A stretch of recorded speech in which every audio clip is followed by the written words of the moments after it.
so if you need to hop off for any reason, or if you get disconnected, we'll be able to share that. So again, thank you. My name is Taquayan Brookins. I am the founder and chief operating officer of the Minority Freedom Community Fund. And this evening, we wanted to spend some time on our community call just to give you all some updates on the progress that we're having with our COVID-19 task force, and hear from people in the community about issues and things that are going on that you have questions about or want to share or just discuss. And then we'll wrap up with a few reminders. So it should be a prompt meeting. We should be ending maybe just before 9 o'clock. And so we won't be before you long. So again, just a quick overview. We're going to first introduce ourselves to any of our first time callers. And then we're going to go ahead and get right into updates of anyone on our task force or in our organization that have any new things that they've been working on since we worked together last that they would like to share. So again, I'm Taquayan Brookins. I'm the founder and chief operating officer of the Minority Freedom Community Fund. I know that our president is on. So Nakia, if you'd like to say anything to anyone. Hi, I'm on. This is Nakia, the President, Executive Director for the Minority Freedom Community Fund. I just want to thank you all for being on the call today. Welcome to any new callers that we have. I'm just excited. When Taquayan gives the update, I just wanted to say how excited I am every time we read someone's application who is in need and we are able to bless them. It's just a great feeling, and I think we're doing an amazing job, and we appreciate each and every one of you for being a part of this. Thank you. Thank you.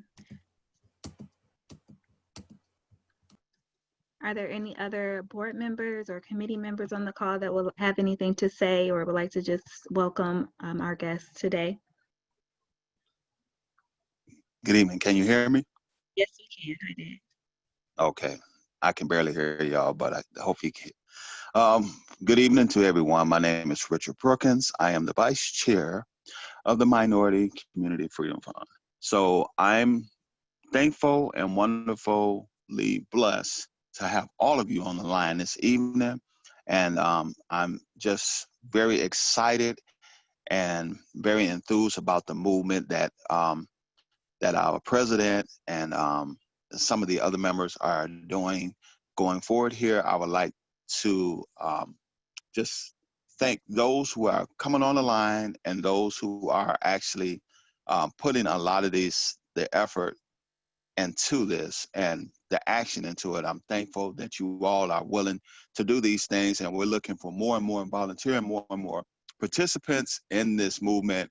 And I'm very hopeful that we can grow within the next year with all of you.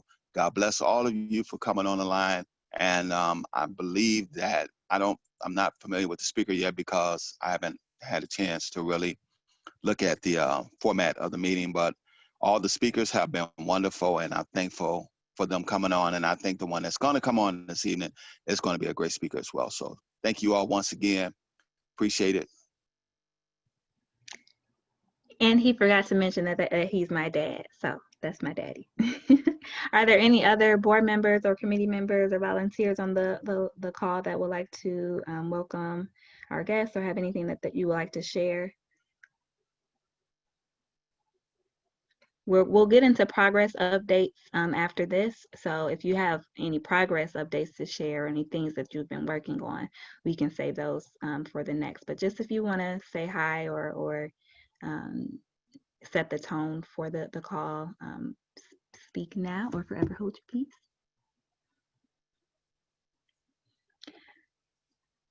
All righty.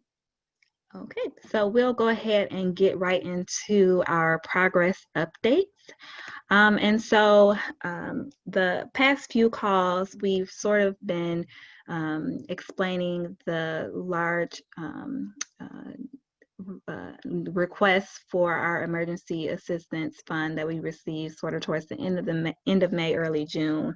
And we've really been trying to ramp up our fundraising efforts so that we can approve more of those awards and not deny people in need. And so we are extremely, first, very, very, very extremely appreciative to everyone that heeded that request and that call for assistance.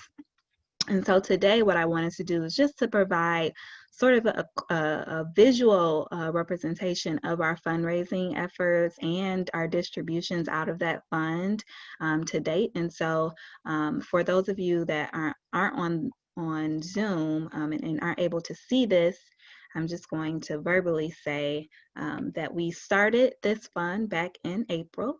And so we were able to raise a little over $2,000 in April and granted just under just over $1,300 in April. In May, we were a little light for most of the month and did not have a lot of expenditures from the fund, but we also did not have a lot of applications also. So pretty much all of the applications in April and May that were eligible were actually funded. Now, when we get into the month of June is where we start to see that sort of high demand where we were unable to meet all of the eligible requests. We had just over 30 new requests that came in a less than a 1 week period. And so we really had to get more strategic about our gifting so that we could maximize our impact and also not turn away people that were eligible. And so just this month, we were able to raise over $1,700 through community donations. So all of these dollars here are raised by individuals, people in the community that are supporting our mission, supporting this fund, and have a personal alignment to what we're trying to do here. And so every dollar that you see on here is people like you that have donated, that have sacrificed to help someone else in need. And I cannot emphasize and stress enough how grateful we are and how appreciative we are for that. And so in June, we were able to raised again over $1,700, and we've granted over $1,500 as well. So we've been able to give around 30 families financial assistance in just these past couple of months, and we are again planning to maintain this fund for as long as there is a need. So again, this fund is specific to minorities who are experiencing hardship onset by COVID-19. We know that minorities and people in general, but minorities especially, have hardships that predate COVID-19. And so this isn't to say that anyone that isn't being impacted by COVID-19 does not have a viable need that we do in fact want to be able to address. But for this specific fund, we wanted to make sure that we were being responsive to this sort of urgent pandemic, unprecedented need. And so that's what this fund is for.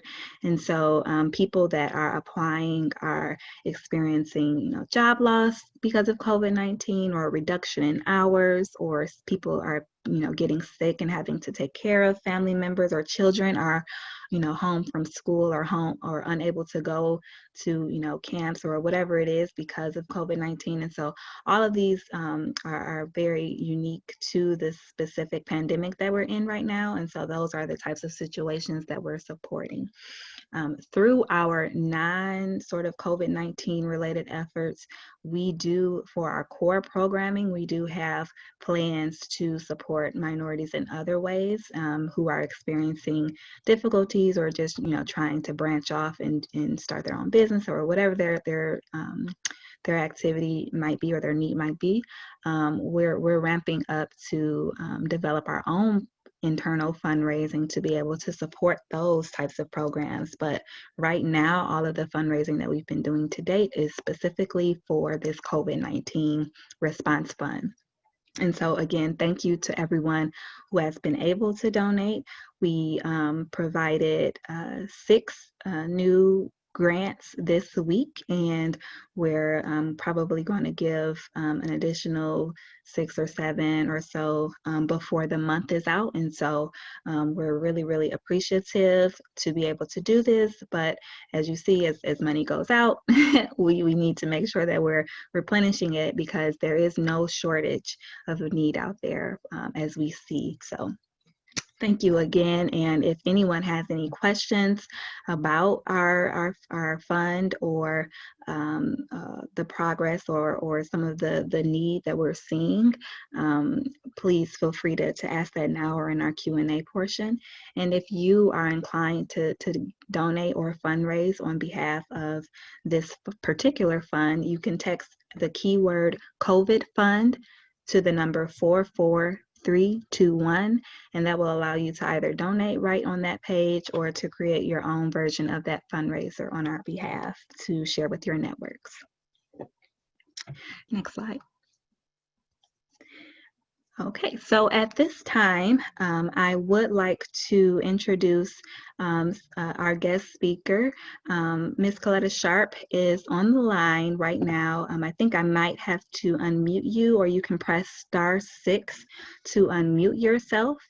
I will let her introduce herself and share her story. It is a very inspiring and admirable story, and very excited and thankful that you were able to join us today. So if you could start by just introducing yourself and your organization and sharing your comments. Peace and blessings. Can you hear me, Queen? Am I unmuted? Uh-oh, you were. Let's see. Can you hear me? Yes, I can hear you. Hello? Yes, we can hear you. Okay, peace and blessings, Royal Family. Thank you so much for the opportunity. My name is Coletta Sharp, and I started the program Shelter One, Shelter All, Cover One, Cover All. It was inspired through my story and my coming up out of the homeless situation and bringing myself out of homelessness. I started about 3 years ago. I ended up being illegally evicted out of my home and ended up in the shelter, and not realizing, the process that you had to go through to try to get yourself out of the struggle.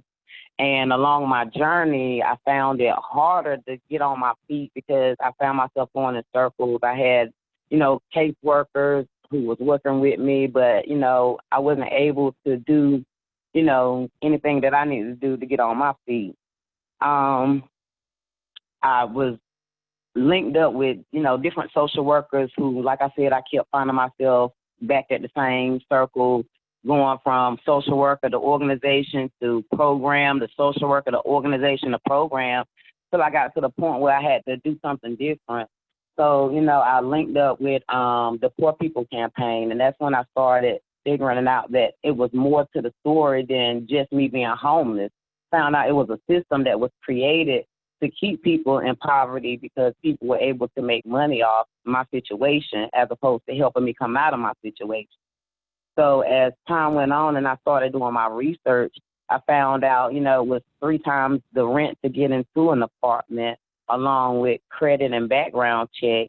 And not only was I falling victim to this system, it was a lot of other families around me falling victim to the same system. And we ended up, staying in hotels, staying in the streets, staying pillow to post with different people. So I linked up with, I'm still homeless currently. I stay in a hotel now, but I still had to find a way to provide for myself because, like I said, I was calling organizations and I was getting dead end, kept getting put on waiting lists.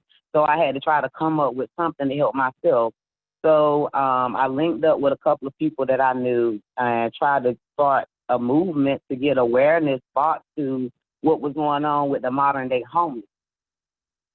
I have someone here who has been in the system working as a advocate for families that's going through, what do we call, I don't want to say the project because I don't want to label people as projects, but public housing. and he's worked with public housing in New York City for years, and he kind of broke down how things were ran. And I would like to give him a moment to speak on some of the things that he knows and some of the changes that he's seen in public housing over the years, and even with the housing economy, how it's moving to the direction where it's more homeless people and how they're being affected. So I would like to take a minute and give him a second to introduce himself and kind of share some of the things that he's seen with public housing and the housing system so that you can get a better understanding of how the housing system is functioning from him. Thomas.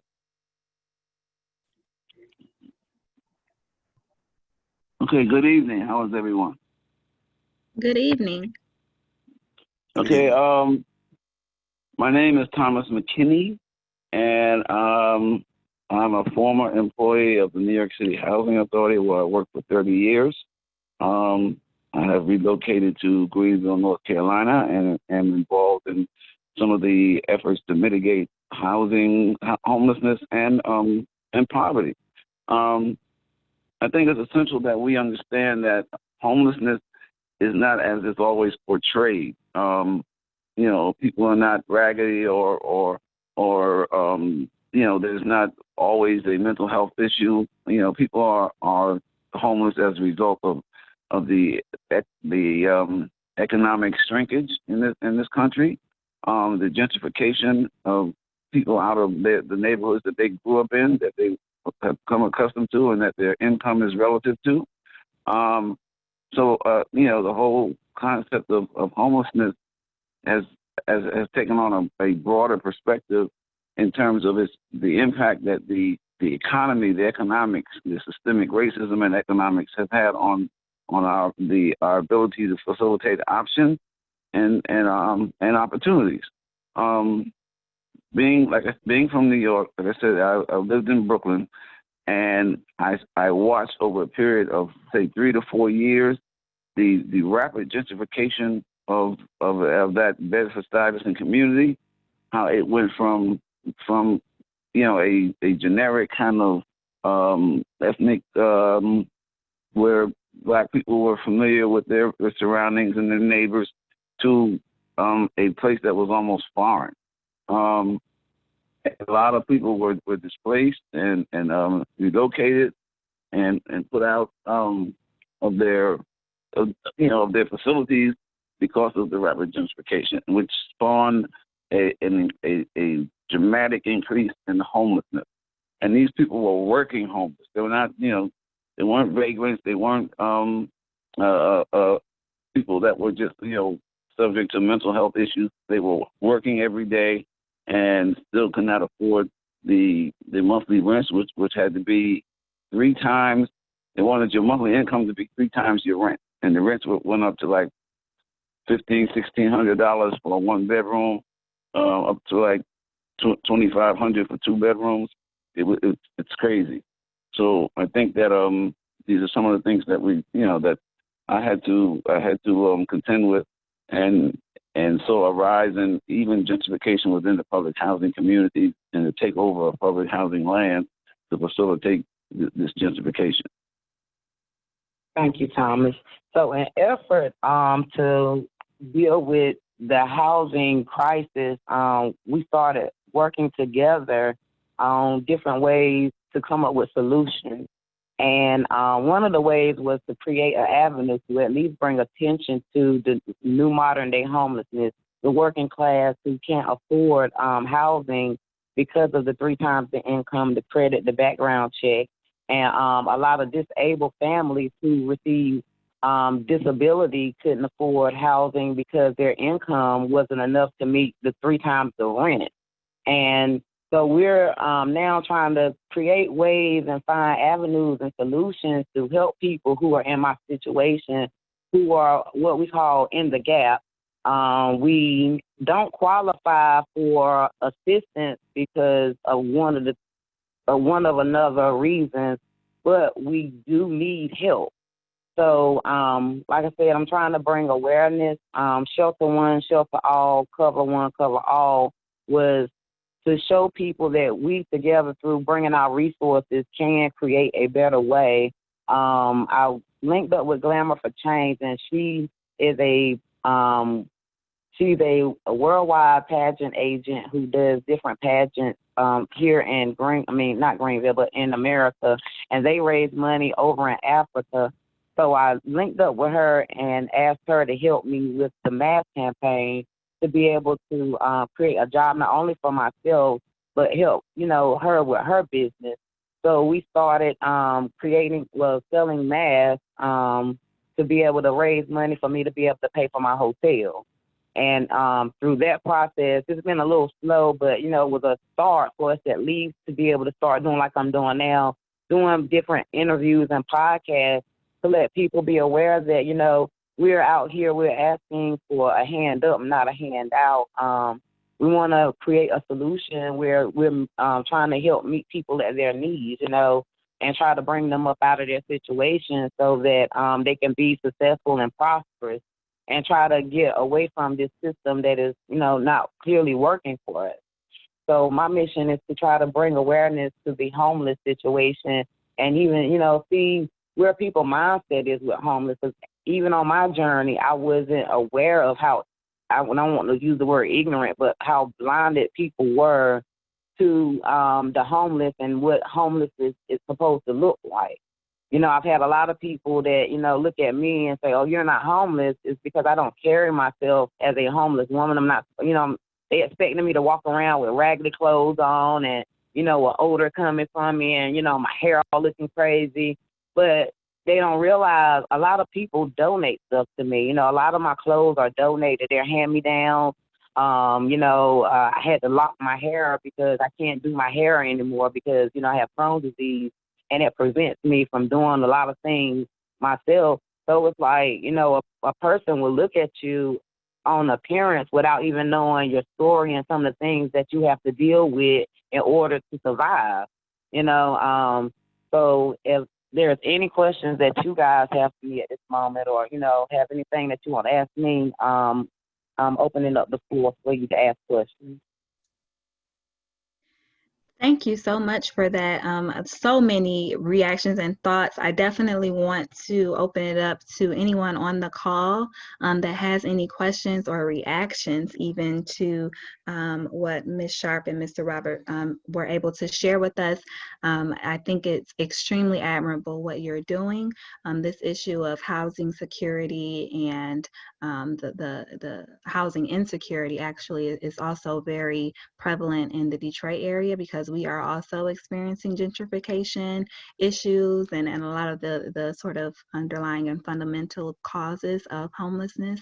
I think you addressed sort of the stigma behind being homeless, where people don't understand that there are people that are working homeless, that are educated and experiencing homelessness, that are students and children that are experiencing homelessness.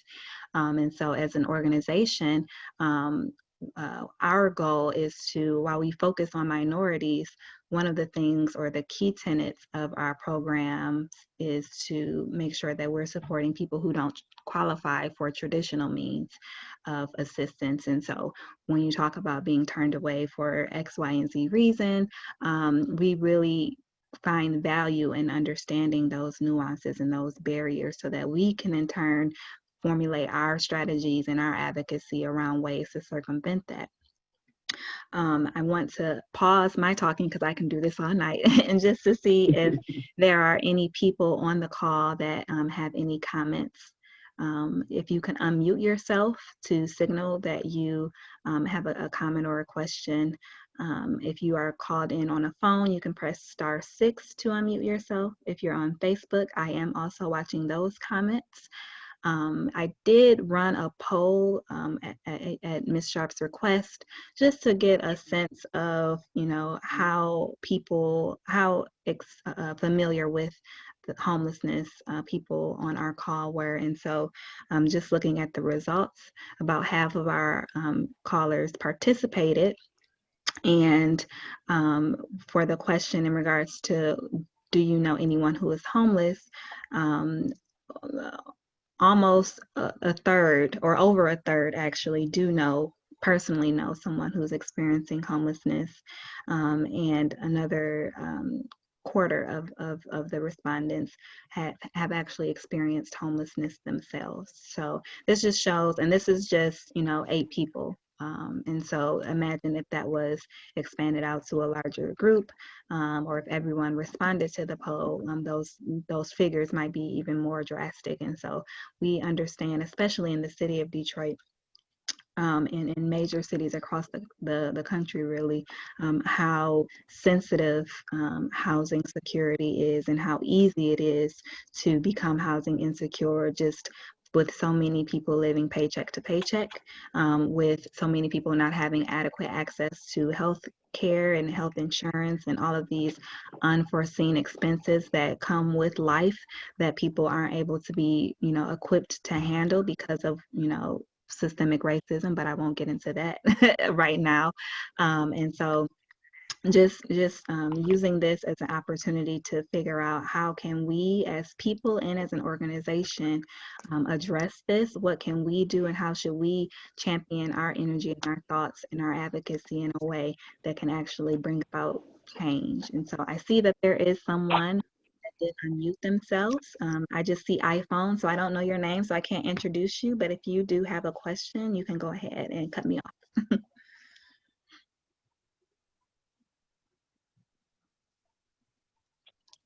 I think it might be me. Can you hear me? Yes, I can.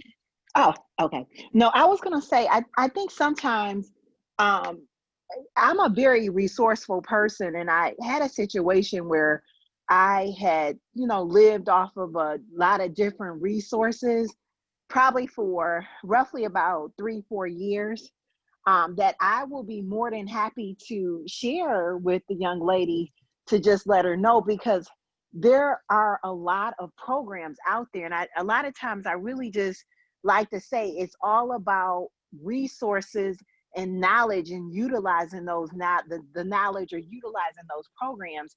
And it's so many different programs that you can look into or that I can provide to you for housing, for electricity, for gas, for food. If you have a child, if you don't have a child, then when you said you have Crohn's disease, anytime you have a disability, there's additional resources that are available for you as well. So sometimes it has a whole lot to do with just knowing those resources. So I'll be more than happy to provide those resources to you so you can share those resources with others that you come in contact with. I always like to say, I serve a powerful God who has blessed me in so many different ways.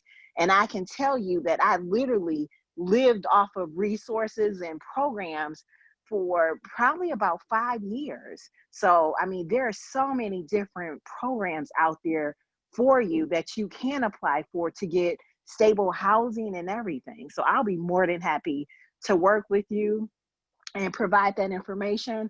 And God has been good, and I'm doing well with my company and with my nonprofit. I'll be more than happy to also make a donation to your organization and help you to get your organization up as well. So I just wanted to share that with the young lady who shared her story. So if you can provide me with your phone number, or if we can connect after this phone call, I'll be more than happy to share those resources with you. And can you introduce yourself? I'm sorry. Oh, no problem. My name is Sonia Simpson Gardner, and I spoke before. So I am a professional event planner.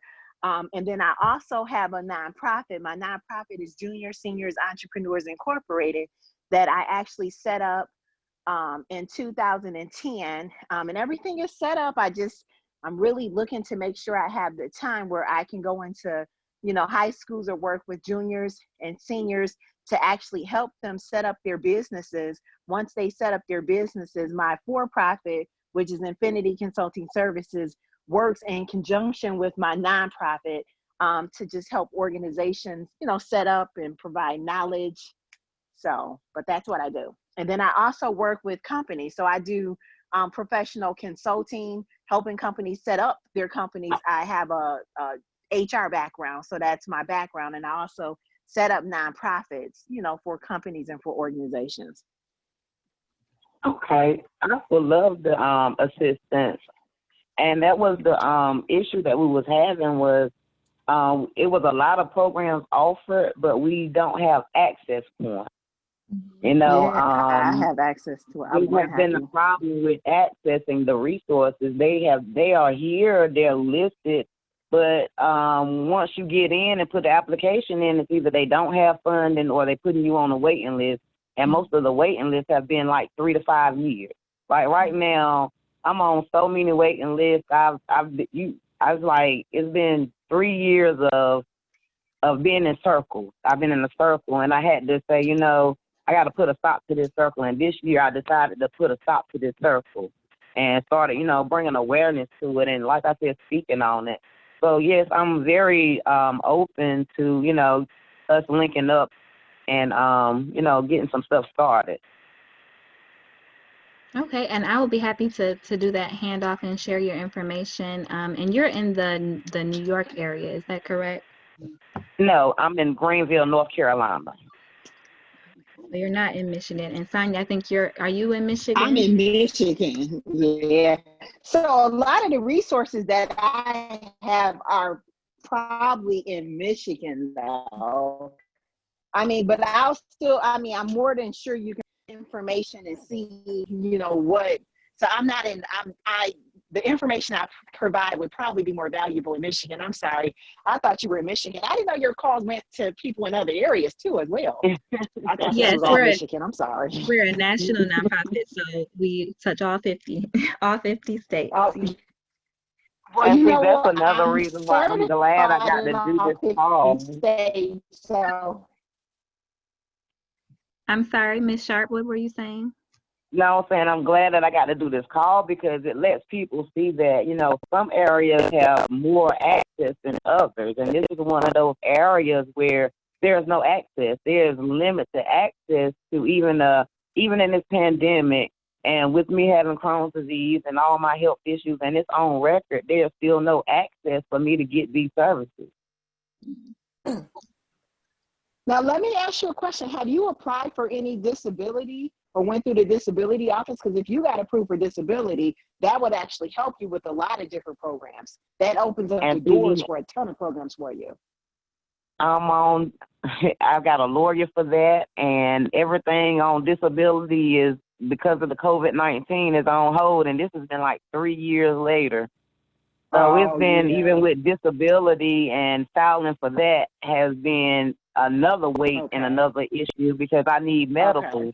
And it's, you know what I'm saying? So my story is heavy because it started, like I said, 3 years ago when I got illegally evicted out of my home. I ended up losing everything and literally had to start from nothing with no resources and no help, and has been going in circles with bounce around from organization to organization to referral program to this program, and still I'm on the street having to still survive and still no assistance, you know what I'm saying? So that's what made me start speaking on what was going on. Like, you know, y'all got me doing all this stuff and I'm still homeless.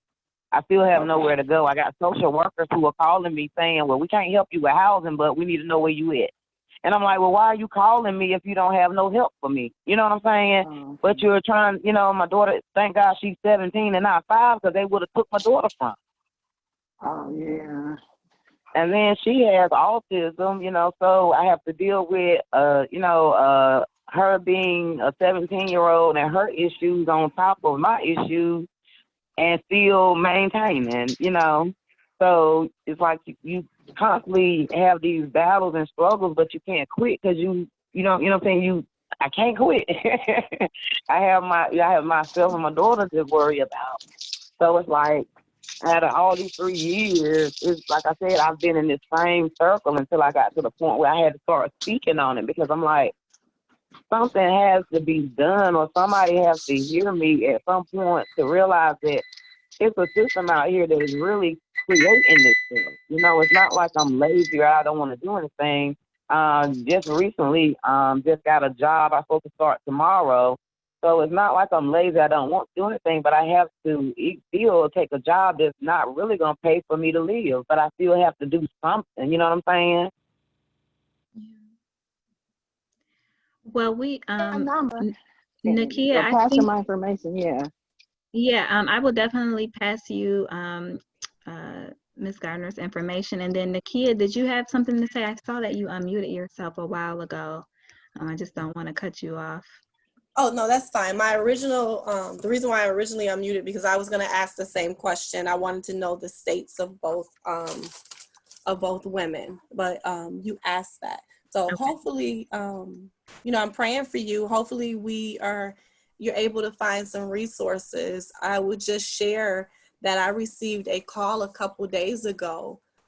So I know that this is real and it's very difficult during the pandemic, from a young lady who is just on the beginning of being homeless. Like, she's a young lady and she's told me that she's been going from couch to couch and she doesn't even know where to go, and she doesn't have the resource to get to resources. So like for the last 24 hours, I've been looking to figure out how to help someone in another state who can't get to resources. So it is a very difficult process. So hopefully we can come to be able to offer some type of assistance for anyone in this situation, because it does seem very difficult to get out the situation if you cannot get to what you need, where you need to go. And one of Can I add something? Yes. I was going to say, just for both of the resources, just so you know, everyone has United Way.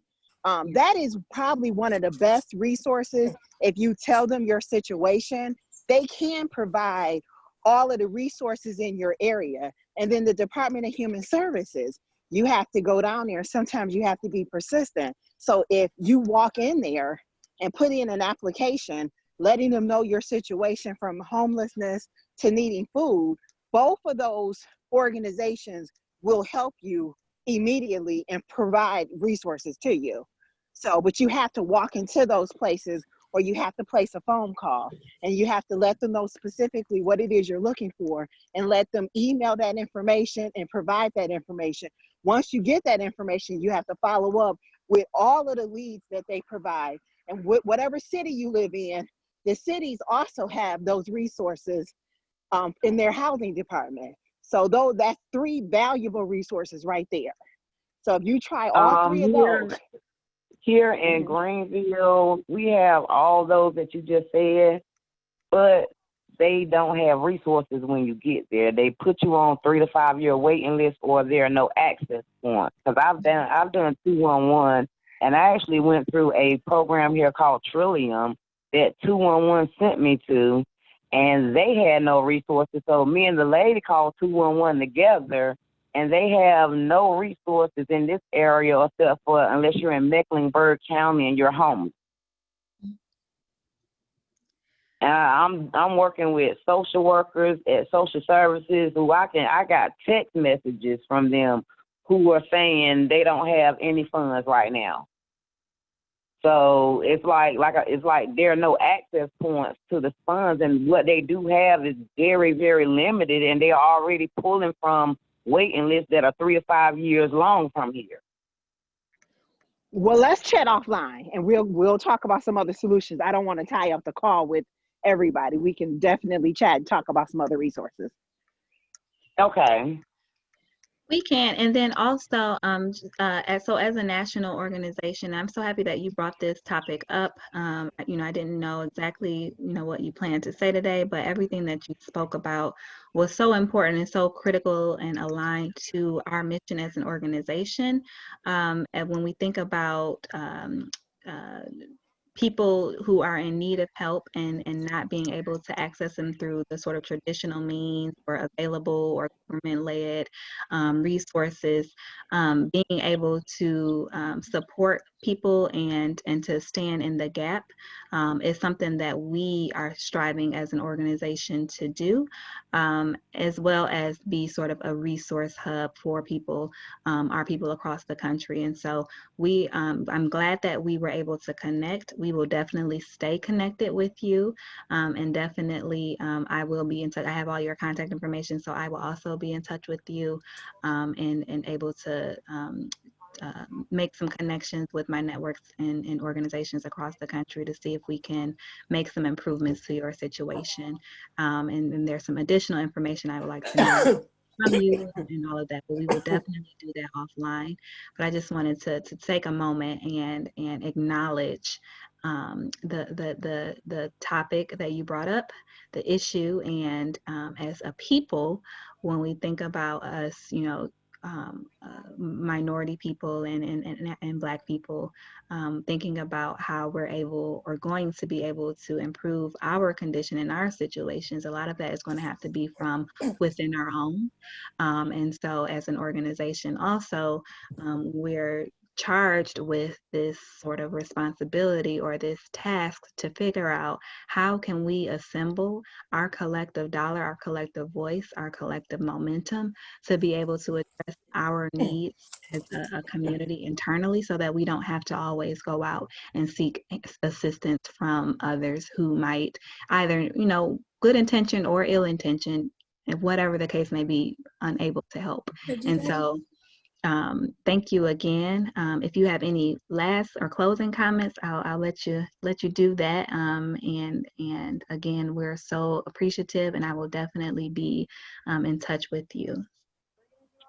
I would just like to say thank you, kings and queens, so much for allowing me to come and speak and to be able to share a little bit of what I've been through. And, I appreciate you all for allowing yourselves to become resourceful for the open avenue for people like me to be able to have someone to lean on and, to have that understanding that we need to move forward. So I thank you for offering your services to me and helping me move forward on my journey, and anything that I can do to help you all, I'm also open to help you as well. Definitely. We will definitely be relying on your sort of lived experience as as we sort of figure out how best to approach this issue. So it will be a mutually beneficial relationship, I'm sure. Yes, thank you. All right. Okay. So thank you again for that. We're going to go to our next slide. All right, so at this time, I do want to open it up to the callers that we have. If anyone else has any sort of updates or questions or feedback that they would like to share.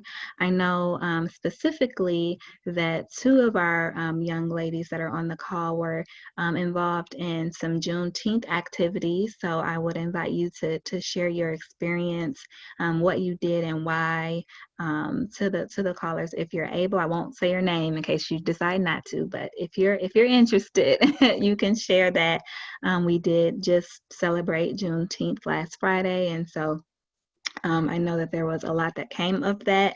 I shared on our last call a lot of events that were going to be going on and taking place over the weekend. And so if anyone has anything that they would like to share, any experiences or anything that they noted from some events that they went to, you can go ahead and share that with us. But also, if you have any other sort of comments or questions unrelated to Juneteenth, feel free to do so.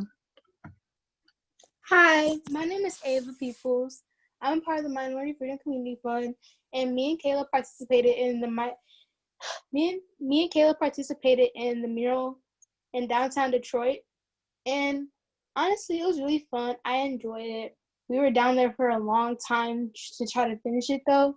So, we were probably tired after, but it was a really fun. We had to get up at 5 a.m, but all the hard work paid off. Yeah, because everybody can see our legacy and what we did to help.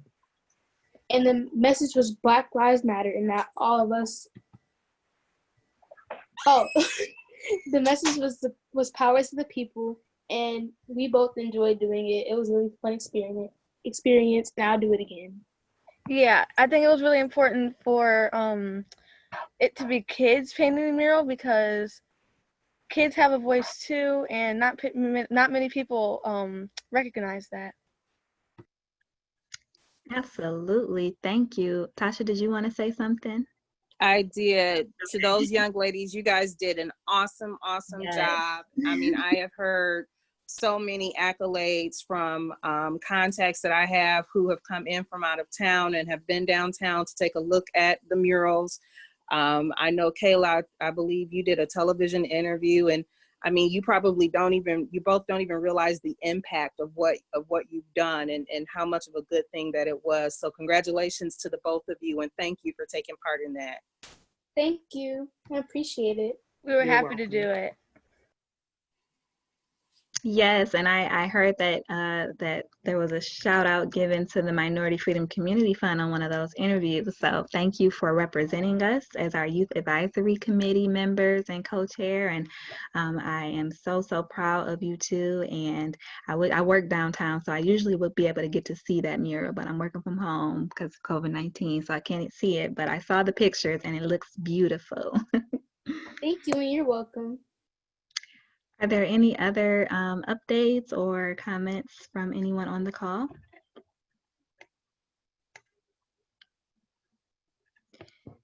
Okay, we're going to keep it moving just so that we can stay true to our promise of getting you all out of here by 9 o'clock or before 9 o'clock.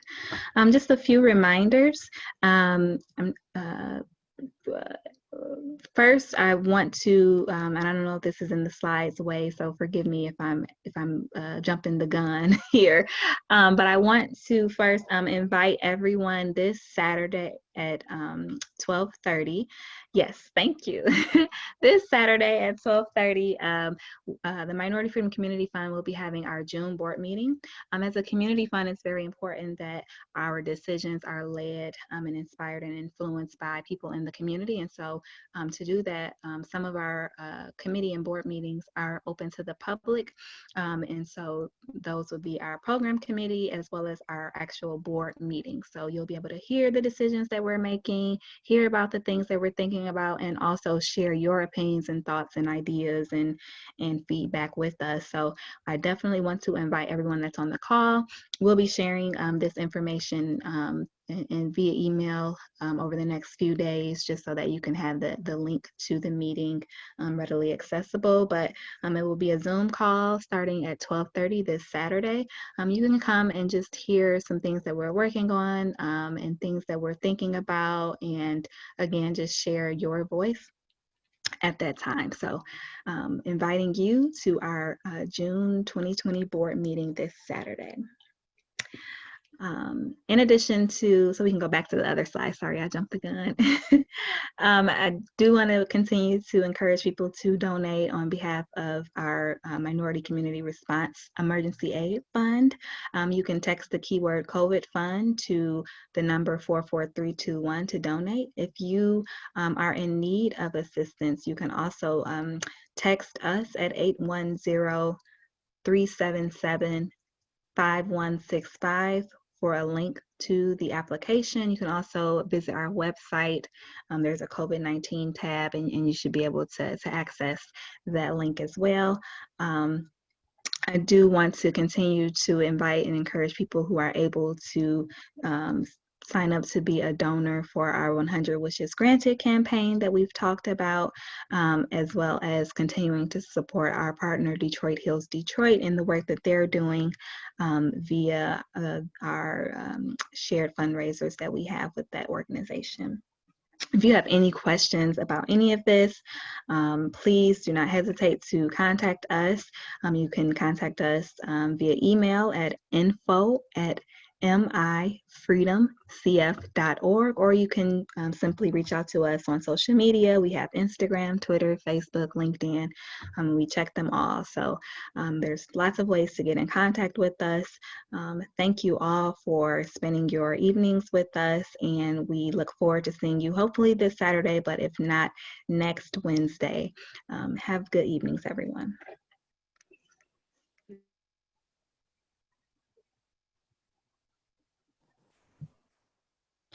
And before I go, I'm so sorry. I forgot that we do have one other fun item that we sort of skipped over for the sake of business, but I don't want us to skip that. And so we are going to do our community raffle at this time. Again, our raffle is just a way to thank you for spending time with us. And so the winner of that raffle coincidentally is our guest speaker. And so Ms. Sharp, if you have Cash App, if you could text us your Cash App name, or you can send it to me. You about to make me cry. To just send you a thank you, a special thank you for not only being a guest speaker, but educating us about an issue that is so important. And so we're just going to send a token. Again, this community raffle is sponsored by an anonymous donor. And so we're so grateful and thankful that you were able to spend your time with us. And we will be sending this token immediately as soon as we get that information from you. So congratulations. Oh, thank y'all so much. I'm honored. Thank you. Alrighty, so now everyone can enjoy their evenings for real this time, and I'll see you soon. Okay, peace and blessings.